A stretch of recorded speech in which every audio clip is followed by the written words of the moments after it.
If you've ever felt ambushed by someone's anger, if you've ever shared a joyful story only to have it used against you, or if you've ever found yourself defending your decisions like you are on trial, this one's for you.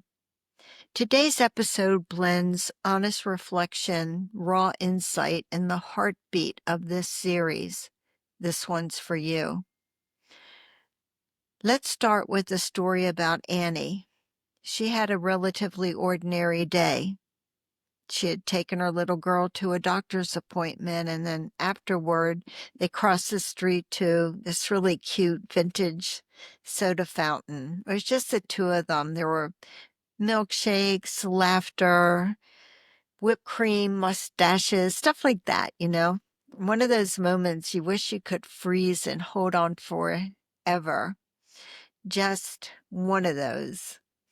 But that evening, when her husband came home, Santino, Annie was ready to share her day with him. She thought he would be happy that she and their daughter had such a fun day. But before she could even say a word, he said, "Where have you been?"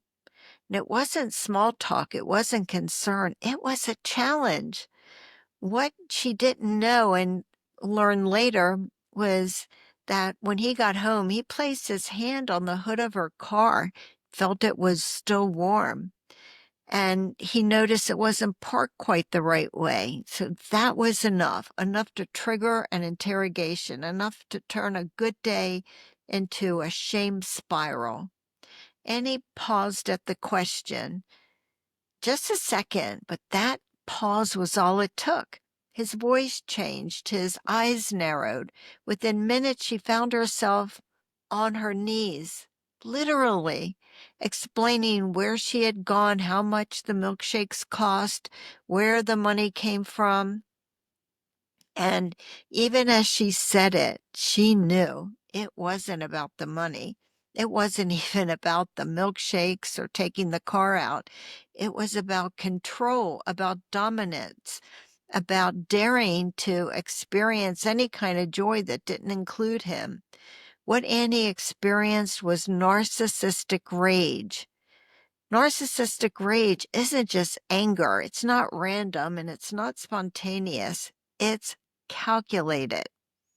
It's a tactic used to reassert power when the narcissist feels left out, overlooked, or maybe even threatened.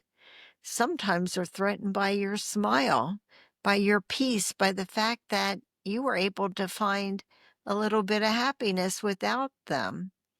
If they can take your joy and turn it into guilt, they win. So this one's for you, and it's for all of us. For the time you laughed too loudly and you were told to grow up. For the time you brought yourself a small treat and were asked, "Who do you think you are?" For the time you came home lighthearted and left the room in tears. For the time you thought you were sharing a really nice story, but ended up defending your very existence. This one is for you. Annie's story is hers, but the feeling, that sense of joy being stolen, of the mood turning on a dime, that's something many of you, I think you might know too well. We call it Annie's milkshake moment, a moment when something so small and good was flipped into something shameful and threatening. If you've had one and you feel safe to share it, I'd love to hear from you. You can drop it in the comments or even, just whisper it to yourself in solidarity and know that right here, you're not alone. For those of you new to this podcast, I'm Kyle Hackley, attorney and author of Undercurrent. It's Annie's story, her story of breaking free from her narcissistic husband and the extraordinary life she managed to find on the other side of narcissistic abuse. Annie is a symbol of anyone who has ever experienced narcissistic abuse, who has been silenced, shamed, isolated, or just left feeling so alone on account of it. This podcast was started because of Annie, but it continues and it thrives because of you. Your comments are the core to this space, and I hope each time you visit here, you feel validated and maybe even inspired that freedom is possible. I thank you for being here, for listening, for healing. Annie's story is painful, but it shines a light on the truth that so many carry in silence.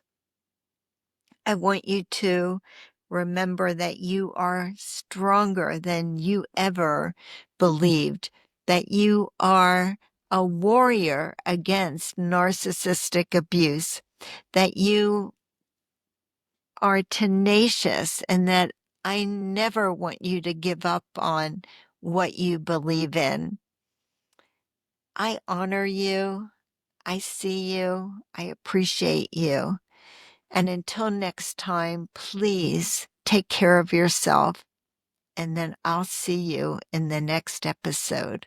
Thank you so much.